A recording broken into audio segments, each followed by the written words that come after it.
Baik Bapak Ibu Saudara, sepanjang bulan ini kita akan belajar firman Tuhan dengan tema besarnya adalah pendosa, nasib pendosa di tangan Tuhan.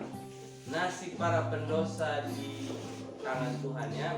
Nasibnya seperti apakah? Saya pikir saudara berbicara dengan tiga hal. Nasib, pendosa, dan Tuhan.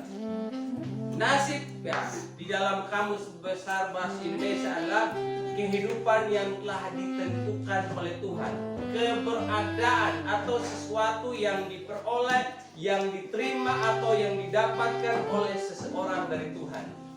Pendosa ini berbicara tentang manusia yang sudah jatuh dalam dosa, yang sudah jauh dari Tuhan, yang sudah meleset. Dosa itu artinya meleset dari sasaran Tuhan. Tuhan sudah tetapkan kita untuk berbuat sesuatu, ternyata kita meleset melakukan hal itu. Sama seperti orang yang suka ini senapan begitu ya, yang tembak.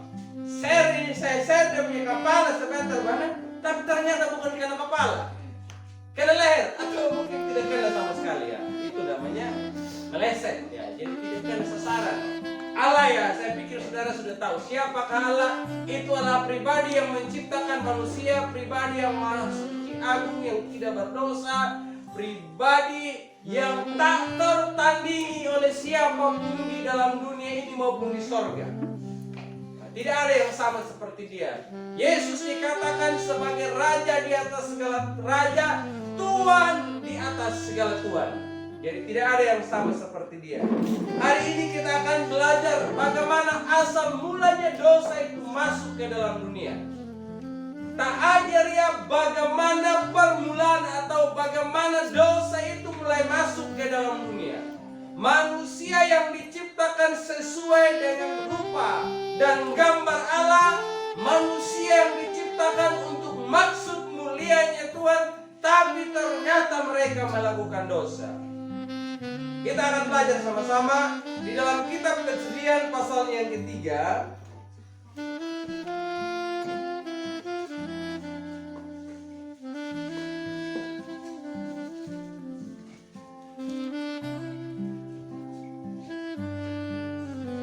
Kitab Kejadian pasal 3, dan saudara dengar saja, saya baca mulai ayat berapa sampai ayat berapa, pokoknya dengar saja. Yang menyimak kali ini pasti dia tahu saya stop di ayat berapa begitu ya.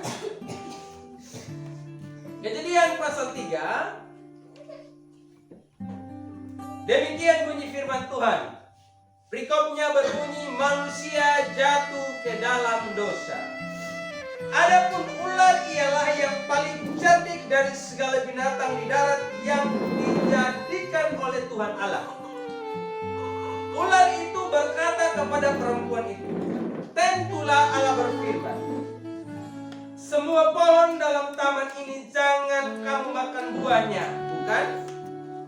Lalu sahut perempuan itu kepada ular itu, buah pohon-pohonan dalam taman ini boleh kami makan, tetapi tentang buah pohon yang ada di tengah-tengah taman, Allah berfirman, jangan kamu makan ataupun rabah buah itu, nanti kamu mati. Tetapi ular itu berkata kepada perempuan itu, sekali-kali kamu tidak akan mati, tetapi Allah mengetahui bahwa pada waktu kamu memakannya, matamu akan terbuka dan kamu akan menjadi seperti Allah, tahu tentang yang baik dan yang jahat.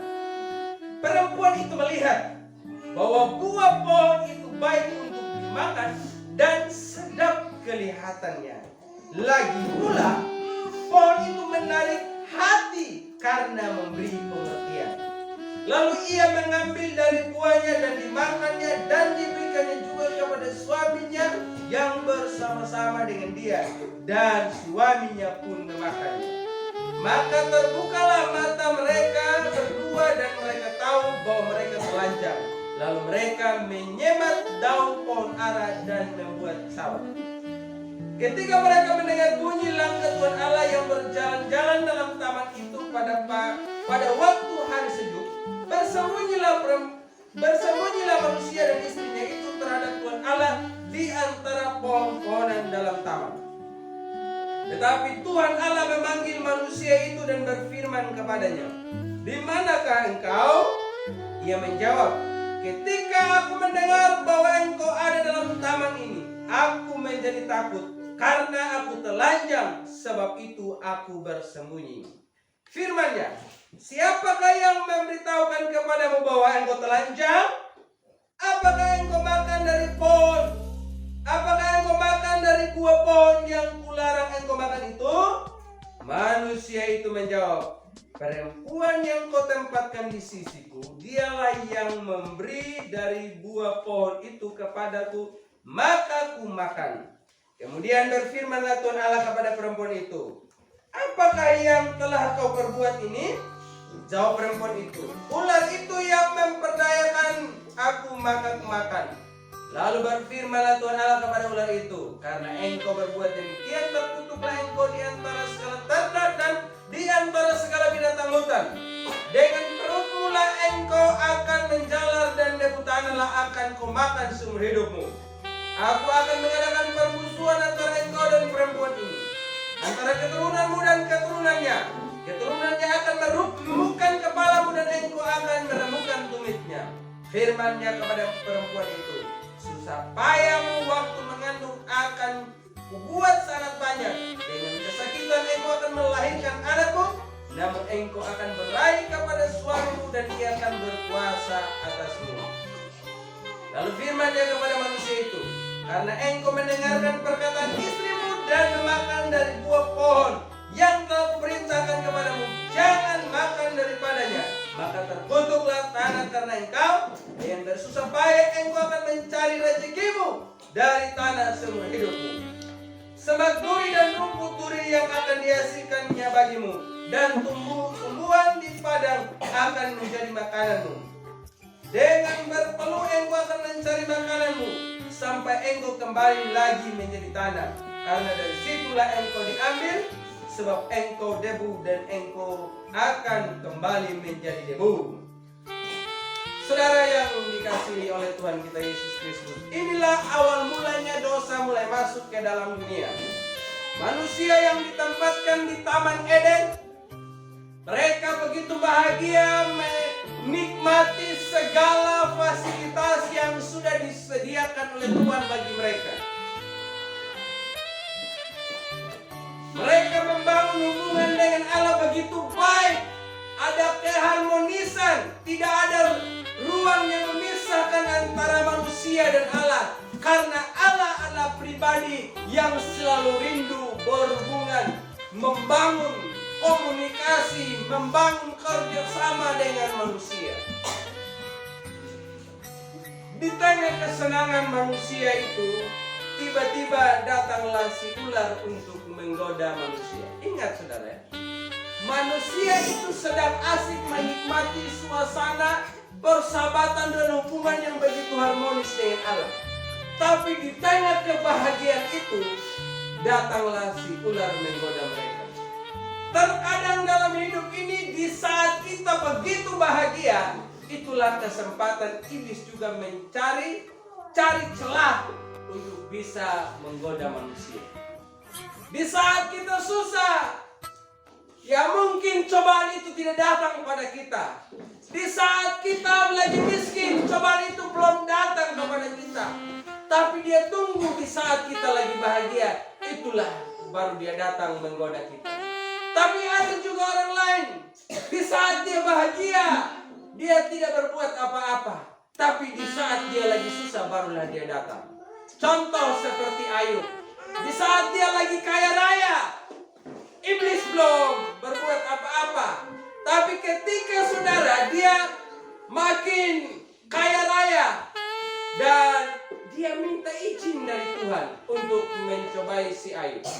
Dan ketika dia minta izin, itulah Ayub datanglah begitu banyak cobaan, begitu banyak tantangan, begitu banyak ujian, baik dari setan maupun yang datang daripada keluarganya sendiri.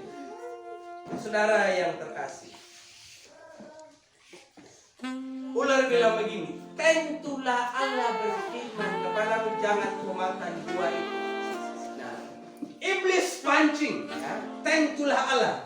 Dia sudah tahu, iblis juga juga ini tahu saudara, dia mengamat-amati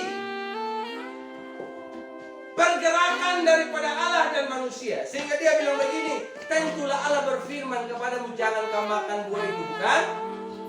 Si Hawa, dia bilang begini, oh betul si setan. Memang Allah berfirman kepada kami, jangan kamu makan buah itu, jangan kamu makan, raba pun tidak boleh. Padahal Allah bilang, jangan kamu makan. Tapi Hawa ini, dia tambah raba lagi ya. Jadi Hawa ini mulai tambah ya. Jadi saudara, dia mulai tambah. Yang Allah sudah katakan lain, tapi dia tambah lain. Kadang manusia itu suka tambah begitu. Makanya hal sepele itu bisa jadi besar. Amin. Nah, hal yang sedikit saja suka tambah. Contoh saudara, kalau lagi ini meninggal ranger. Oi, saya bilang begini, saya katakanlah ya. Ini contoh saja. Ini saya berkhotbah. Kita jangan berbuat dosa. Saudara jangan berbuat salah. Ini saya punya jari telunjuk ini, kan ini secara tidak sengaja toh tunjuk sama seseorang. Tapi katakanlah dia tunjuk sama si Bapak Jeli. Ini contoh. Saudara jangan kita berbuat dosa. Saudara mau lihat apa? Lihat jari telunjuk saya. Jangan jadi om jadi piaman gue punya jalan pendidikan. Amu tak punya akad bang ini patunya dan gue nyembah. Itu yang suka tambah begitu. Itu yang bisa jadi masalah. Jadi saudara, mulut itu direm. Saya kan pernah kasih tahu itu ya, perumpamaan tentang si monyet yang pada akhirnya bisa membunuh si kerbau. Kerbau bisa terbunuh hanya gara-gara perbuatan si monyet yang suka tambah. Jadi Bapak Ibu, ini Hawa ini kalau saja dia ini tidak suka tambah, bisa jadi juga dia tidak akan jatuh dalam dosa. Amin. Tapi dia ini main tambah. Makanya mulut yang suka tambah itu jangan lagi. Amin. Nah, tapi di antara kita tidak ada toh yang suka tambah begitu. Kurung. Ada lain rumah yang mudahan. Wah mana banyak. Padahal mengarahnya itu bukan ke sana. Tapi karena memang nyuruh ini jadi provokator, sudahlah. Jadilah seperti itu. Bapak Ibu. Selanjutnya kita lihat di sini juga. Wandai ulat, sekali-kali kamu tidak akan mati. Malah kamu akan jadi sama seperti Allah.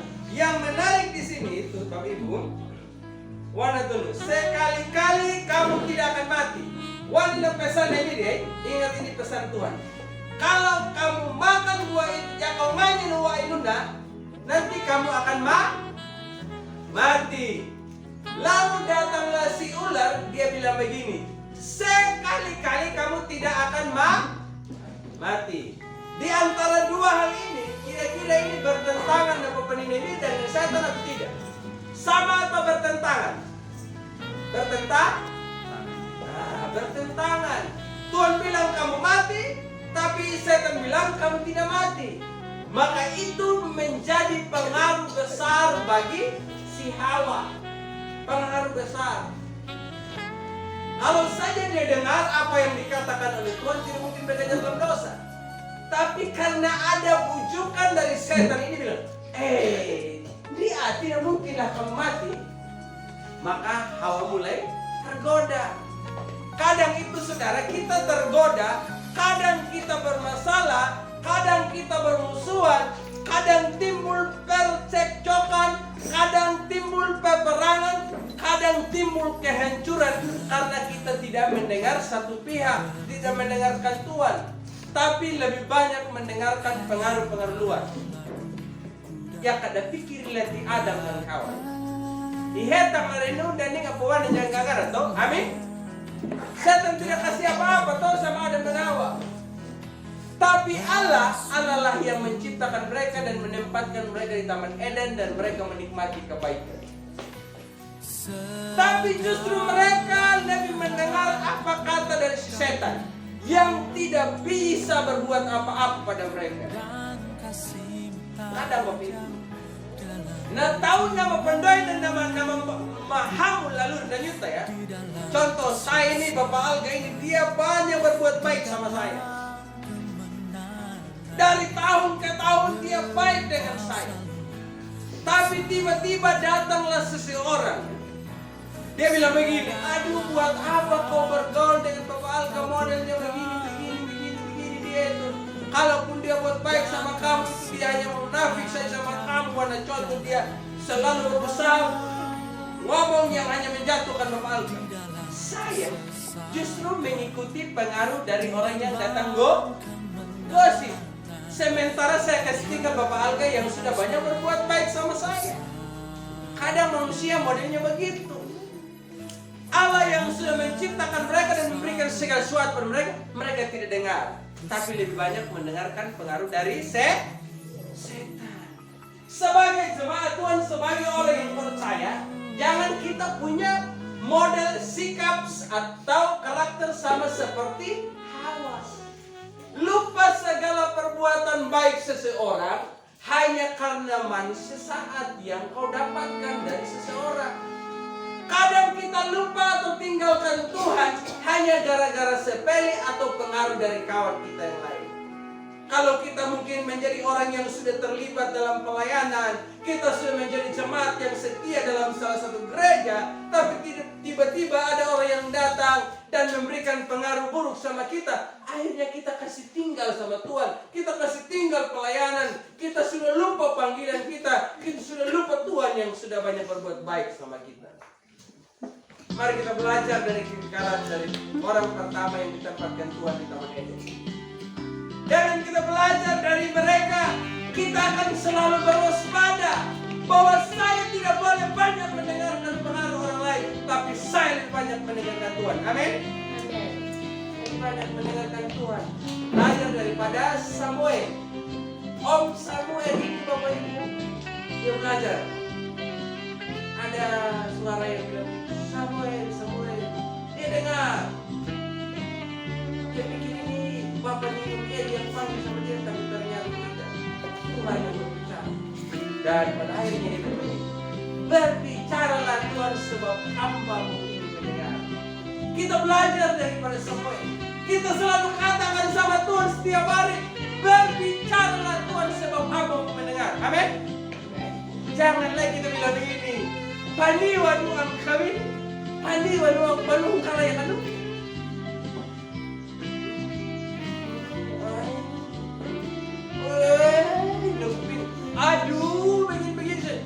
Aduh, bisa saja minuman. Lebih banyak kita dengar yang begitu-begitu dibanding Tuhan yang berfirman kepada kita, toh? Salah satu contoh begitu. Kalau kita ini lebih banyak mendengarkan sesama manusia. Kalau ada yang datang bertamu pada kita di hari Minggu, saya sudah kasih tahu sama saudara, jangan kamu bagaya pergi bertamu di rumah orang kalau hari Minggu pagi. Amin. Tidak boleh bertamu. Enta mau kurang hamba aku rep, makanya jangan kita rep terus begitu ya. Jangan kita mulai pergi rumah tetangga. Saya lagi seperti itu. Kalau orang bertamu pada kita hari Minggu pagi, siapa lu? Percakapan kita mulai melebar dari A, G sampai Z, mulai dari timur, barat, utara, selatan, mulai cerita sudah. Saking asik atau terlalu asiknya kita dengar, kita lupa hari Minggu jam 8 pagi kita ibadah di GBKK. Amin. Kalau hari Minggu, mulai minggu depan saudara mulai berbunyi. Ya, adalah tidak positifnya, tapi memang saudara juga itu. Bukan hal yang kita salut lah ya. Saudara mulai mengaku dosa seperti ini. Pendeta juga nahenda main bala lah, dak main lebih dia. Latina eting mula rudung bat hawan sini magunulul gereja romong ngapun. Tapi tak kembang dan juga ada gubernur dan nuna karena pedung pabanjar gimana. Ya perasaan may lang sini ay lom na gereja bawang mo hinawang may damay ya.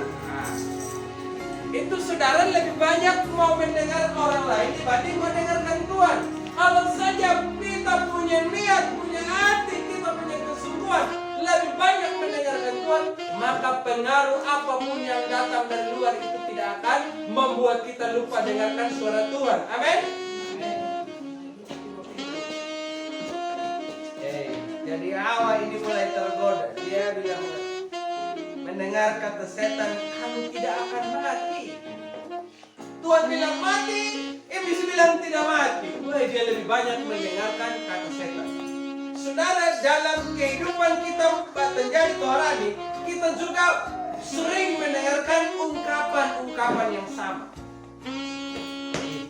Kalau ini dan dong bilang radio, yang penting na eti mirip warna madukona, patay na tiba yung namutaw. Kalimanda malita eh. Pada mula radio bom, mahal. Tapi na eti mo na pinamutaw mirip ko, ang pandahilak mo lang gining-gini, na pinamutaw. Jangan jadi penasihat pada begitu ya. Kalau ada yang bilang ay yung mulai mengusulnya na tidak beruang menamutaw itu, dan dari waktu menulaan kan, yang oleh saudara jadi makin mendukung orang itu. Malahnya ini dah hukum mau ketemu naik doa minum, antum itu masalah ini apa segala macam ya. Jangan, justru makin memberikan orang semangat, memberikan dia motivasi supaya dia mencari Tuhan. Ini pertama saudara, baik. Warnanya kamu tidak akan mati. Tetapi Allah menyatakan bahwa pada waktu kamu makannya matamu akan terbuka dan kamu akan menjadi sama seperti Tuhan. Sudah. Kamu menyendiri kalau kau makan. Ini daya tarikannya itu makin menjadi-jadi. Istilah yang magnet ya. Ini mulai makin dekat sudah. Karena kalau saat saya makan berarti sama seperti Tuhan. Ada keinginan untuk menjadi sama seperti Tuhan. Ingat, setan itu bisa dibuang ke bumi ini karena pemberontakannya. Ada keinginannya untuk menjadi sama seperti Tuhan. Nah, ita ya Allah pada waktu ailannya awak mengarang setan ini, si Lucifer juga ini saudara melihat ini. Wah, ternyata ya asik kalau jadi Tuhan ini. Dipuji-puji. Padahal dia adalah seorang pemimpin pujian dalam kerajaan sorga. Tapi karena dia juga mau merampas pujian yang semestinya diberikan oleh Allah, maka iblis itu dilemparkan ke bumi. Jadi saudara, kalau dalam diri kita ada keinginan, ada kecenderungan untuk menjadi sama seperti Tuhan, dipuji, disanjung, disambah sama seperti Allah, maka itu adalah awal kejatuhan kita. Amin. Makanya saya tidak mau kalau dipuji-puji, saya tidak suka begitu. Nah, kecuali ya, karena pakai ini dia habis saja. Tapi kalau saudara dipuji-puji, saya pikir bukan hanya saya. Saudara juga kalau dipuji-puji, apalagi berlebihan, senang atau tidak? Hah? Senang? Pasti. Kecuali mungkin kalau kamu mungkin lagi pacaran ya, gitu, ini beda. Pasti kalau bilang, baik, memang cantik kok. Kau punya rambut ini, halus gitu ya. Kau punya muka mulus, begitu, apa segala macam ya. Gak tertarik, kau begini-begini. Lagi-lagi di, kau ini ganteng sama arti begitu ya. Apa lagi nah? Kadang kita senang kalau begitu. Tapi coba kalau kita ini dipuji berlebihan ya. Contoh memang ganyo kan nyumpah nita yan. Beto ulu ko betom. Kamu dengar dong kadang nyo to. Kalau nakain tahu ang ganyo. Betul toh? Amin.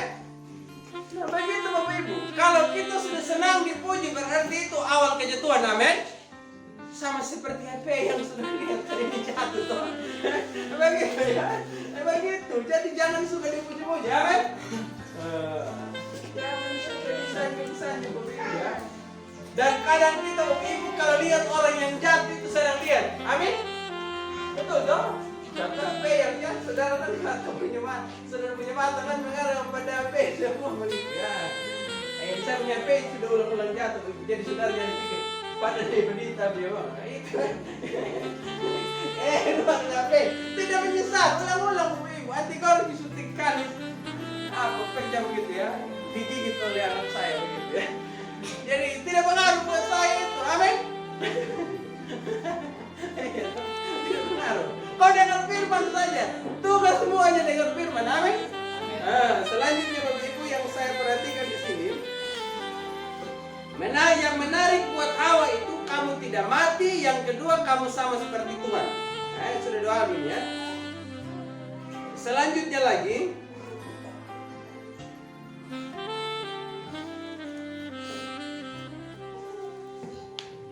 Perempuan itu melihat bahwa buah pohon itu baik untuk dimakan dan sedap kelihatannya. Ingat itu. Perempuan itu melihat bahwa buah pohon itu baik untuk dimakan. Hawa pikir-pikir, ternyata ya, saya makan buah delima enak. Saya makan buah durian enak. Buah-buah ini yang kita belum pernah makan ya. Jadi saya makan buah mangga enak. Tapi rupa-rupanya dari modelnya saja kayaknya buah ini adalah buah yang paling enak ini, makanya Tuhan larang. Makanya Hawa mulai memetik dan makan. Asik juga ini ya. Tapi dia tidak pikir bahwa justru dengan memetik buah itulah maka dia jatuh dalam dosa. Sering orang bilang begini, ada dua buah yang sering dijadikan ilustrasi sebagai ini. Yang pertama buah kedondong dan buah durian. Siapa yang pernah lihat durian di sini? Ada? Ramah Malde. Ada lagi yang lain angkat tangan? Durian pernah lihat toh? Kadondong pernah. Kadondong kan ada di mana-mana. Durian memang tidak ada. Di antara kedua buah pohon ini apa perbedaannya? Ada yang tahu? Neng Mapin? Ya. Kalau kedondong itu di luarnya mulus, betul? Isi dalamnya itu berduri. Setuju? Atau kedondong yang saya lihat beda dengan kedondong yang sudah lihat? Saya pikir sama toh. Tapi kalau durian beda. Durian itu berduri di luar, tapi di dalamnya berisi dan manis, gizi lagi. Kalau tidak pernah makan, nanti kalau musimnya turun mengapu, lihat ini di pasar impres mengapu ada itu. Ini buah-buahan yang besar kayak begini, mau begini tergantung subuhnya begitu ya. Nah, lihat saja. Bapak Ibu Saudara bisa cek itu ya. Hawa pikir ini, wah ini asik ini. Ya mau kayak kami lihat kedondong lah. Mulus ini, tapi ternyata berduri dan justru membuat dia jatuh dalam dosa. Beda dengan durian. Dilihat durian memang kelihatannya berduri, tapi sebetulnya itu bergizi. Saudara, selanjutnya lagi, ada lagi yang kita pelajari di sini. Lagi pula menarik hati. Tadi hanya berpengaruh pada pikiran. Waktu setan goda sama si Hawa, dia goda pikirannya, dia pengaruhi pikirannya, pengaruhi matanya, sekarang berpengaruh pada hati. Ini sudah melibatkan hati. Wana hisalom, jagalah hatimu dengan segala kewaspadaan, karena dari situlah terpancar kehidupan. Ini sekarang sudah masuk hati. Ketika sudah mulai masuk hati, akhirnya petiklah buah itu. Petiklah buah itu. Jadi Bapak Ibu, kalau hati kita sudah dipengaruhi oleh yang jahat, maka hidup kita akan mengarah ke sana. Amin. Makanya jaga hati itu. Hati itu harus dijaga Bapak Ibu. Makanya Tuhan tempatkan hati itu bukan di luar, tapi di dalam yang tersembunyi. Hati itu dijaga. Hati itu tidak mudah untuk lepas dari hidup kita. Beda kalau dengan ini organ tubuh yang lain. Contoh ini tangan, kaki kita kita bisa ambil, orang bisa potong, telinga bisa putus, itu tidak masalah. Tapi kalau sudah berbicara hati, wah itu masalah. Makanya jaga hati. Lebih baik jaga hati dibanding dengan jaga muka. Amin. Lebih baik jaga hati dibanding jaga diri, jaga wibawa. Ada orang yang karena saking jaga mukanya Bapak Ibu, ini apa lagi perempuan ini? Perempuan mulai tersinggung ini. Lihat muka, bukan lihat hati, bukan muka. Jangan lebih prioritaskan yang badannya, tapi harus yang batinnya. Lebih prioritaskan hatimu, bukan luarnya. Luarnya boleh jelek, luarnya boleh tidak bid'ah, luarnya boleh alami, tapi hatimu yang harus diperbaharui dari hari ke hari, karena firman Tuhan berkata, hati adalah sumber kehidupan. Amin. Ada juga orang karena terlalu jaga wibawa, jaga gengsi, sampai akhirnya dia lupa jaga hati. Sehingga dia hanya menampilkan, wahai dia ini orang baik, wahai tahu hamba yang numon. Tapi sebetulnya hatinya penuh kecenderungan melakukan hal-hal yang jahat. Hari ini mari kita belajar dari kegagalan orang pertama itu. Perlu menjaga hati. Ketika pikiran mereka dipengaruhi, mata mereka dipengaruhi, hati dipengaruhi, tangan dipengaruhi, kaki dipengaruhi, mulut juga pengaruh semua. Betul toh? Pikiran, oh kamu sama seperti Allah, kamu tidak akan mati. Mata mulai lihat, ternyata buah itu sedap kelihatannya. Tangan mulai jalan juga, mulai beraba-raba, mulai pegang-pegang sudah ini, mulai petik-petik sudah ini. Kaki juga ini tidak diam, jalan, pergi ke pohon itu. Mulut juga pengaruh, dia makan, rasanya juga enak. Sesudah itu Bapak Ibu apa jadinya? Sadarlah bahwa mereka sudah telanjang. Kalau kita buat salah Bapak Ibu, tanpa orang lain kasih tahu sama kita, maka dengan sendirinya pasti kita akan tahu apa yang saya lakukan itu salah. Walaupun orang mungkin tidak tahu kita buat kesalahan, tapi kita dengan Tuhan pasti tahu kita melakukan yang tidak benar bagi Tuhan. Amin. Makanya Bapak Ibu, jaga kita punya kehidupan ini. Karena satu bagian tubuh yang berpengaruh, maka justru menjerumuskan kita jatuh ke dalam dosa. Amin. Tuhan Yesus bilang begini, hai Bani Miriam, ingat, kalau punya tangan yang satu itu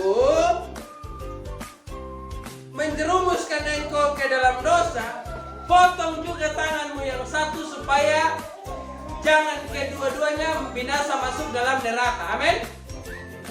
Jaga begitu. Jadi mari kita belajar untuk menjadi orang yang bisa taat pada Tuhan. Pada intinya Bapak Ibu, kenapa manusia jatuh dalam dosa? Karena tidak taat. Amin. Itu tidak taat. Saya mau kasih tahu. Kalau ketidaktaatan sudah ada dalam diri kita masing-masing, maka akan melahirkan dosa-dosa yang lain. Tapi kalau kita punya ketaatan kepada Tuhan, maka itu akan menjaga kita untuk tetap berada dalam Tuhan.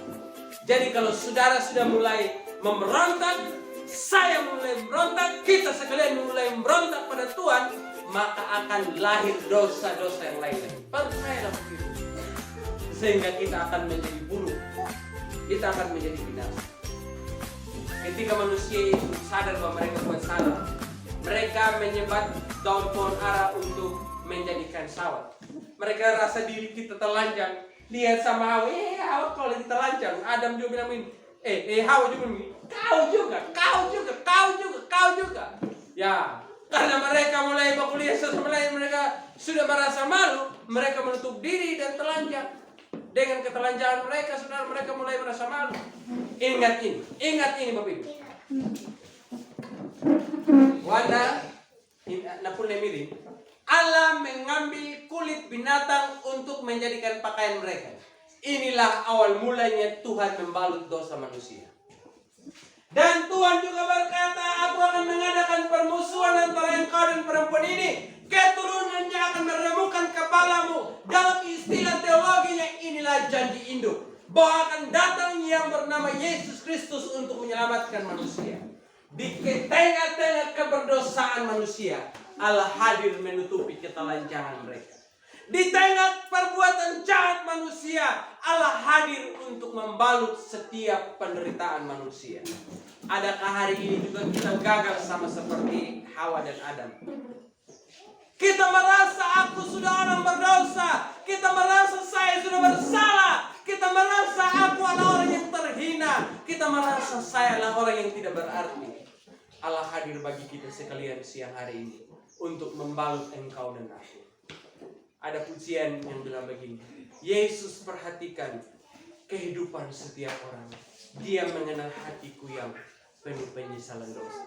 Kalau hari ini kita datang kepada Tuhan, kita mengaku dosa kita, Allah setia untuk mengampuni segala pelanggaran kita. Kalau Adam dan Hawa dibalut dengan kulit binatang, darah Yesus Kristuslah yang ada pada kita siang hari ini. Itulah yang akan memulihkan engkau. Itulah yang akan menyembuhkan engkau. Itulah yang akan mengampuni engkau. Itulah yang akan melayakan kita di hadapan Tuhan. Karena itu, mari kita datang kepada Dia. Dia sedang menunggu kita sekalian. Selalu Ia menyerukan kalimat yang sama ketika Dia ada dalam dunia dan sampai sekarang ini. Marilah kepadaku, hai kamu sekalian, yang letih lesu berbeban berat dan memikul banyak dosa. Aku akan memberikan kelepasan bagimu. Sekarang adalah waktunya bagi kita sekalian untuk mendapatkan rahmat dan pengampunan daripada Tuhan. Bukan besok, bukan sebentar, tapi sekarang saat kita mengaku dosa kita, Dia siap mengampuni kita sekalian. Amin. Kita